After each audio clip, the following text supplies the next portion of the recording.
And it's raining today, although further south, the clouds and stuff, it seems like it's really bright, so I wouldn't be surprised if it's actually sunny there. Makes me wonder if I should venture out there. And with that in mind, what's going on today?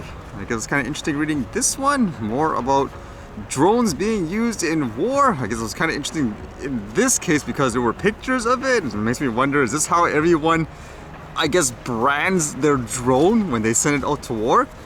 Here it writes, border guards picked up the UAV occupiers artillery. So it was released by, I believe, Ukrainian border officials. And it says here in Donetsk, over their support point, border guards recorded the flight of enemy. And this is a rough translation. Apparently it's around the Donetsk region, and I guess these guards saw an enemy drone per se, and they shot it down. And you can see, I guess, the pictures. It says here too, concentrated fire with gun and group weapons, drone of the occupiers landed.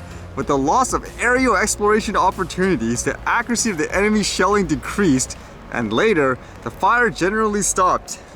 Ultimately, it's what? They fired at it, they shot at it, they hit it, and here you go, here's a drone.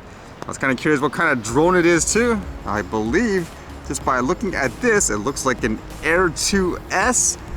And again, with the pictures, I mean, look at all these designs and so forth, and especially this one in the back with a kind of, I guess, crude comment. It makes me wonder again, is this normal when people use stuff for war purposes to have these crude types of messages and I guess symbols and all that? To my knowledge, Ukraine is still asking for more drones too, and with more pictures like these of consumer drones being used, are people going to use this as a way again to say ban them all because they could be used as a weapon? And with that news recently of China's spy balloons getting shot out of the sky, it was kind of interesting reading this one that talked about balloons in other countries, even here apparently, that went, I guess, off course and they tried to shoot it down at times. It says here, the time a wayward Canadian balloon caused an international stir and thwarted 3 air forces. Can you believe that? That's accurate? They sent like what, 3 fighter jets or something like that to go after a balloon in which they couldn't deal with it? It says here, China isn't the only country to face questions about a curious balloon. Back in 1998, a 25-story high runaway weather balloon proved to be an international headache for Canada. The helium-filled balloon, about 5 football fields long when deflated, was launched out of Escoy, Saskatchewan on August 24th with an innocent enough task, measure ozone levels. But according to reports at the time, the instruments in the balloon failed to detach at the end of the test. The backup system also failed, sending the balloon aloft. Once it hit the sky's jet streams, it was able to pick up speeds of 100 kilometers an hour, according to a CBC report. Canadian CF-18 fighter jet pilots caught up with the balloon off the coast of Newfoundland and took aim, firing more than 1,000 rounds of ammunition at it. But the balloon survived the assault, soldiering on over the North Atlantic. Can you believe that? Firing that much ammo at the balloon, and everyone, I guess, either they missed or it wasn't strong enough to take it down. Which one is it?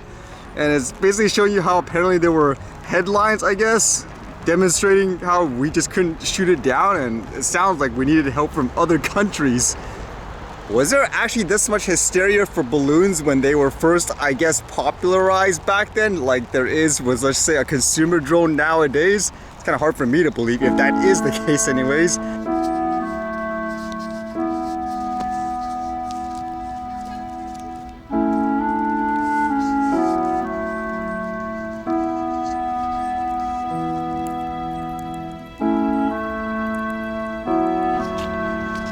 It's actually clearing up here, it seems.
Alright, see you guys later.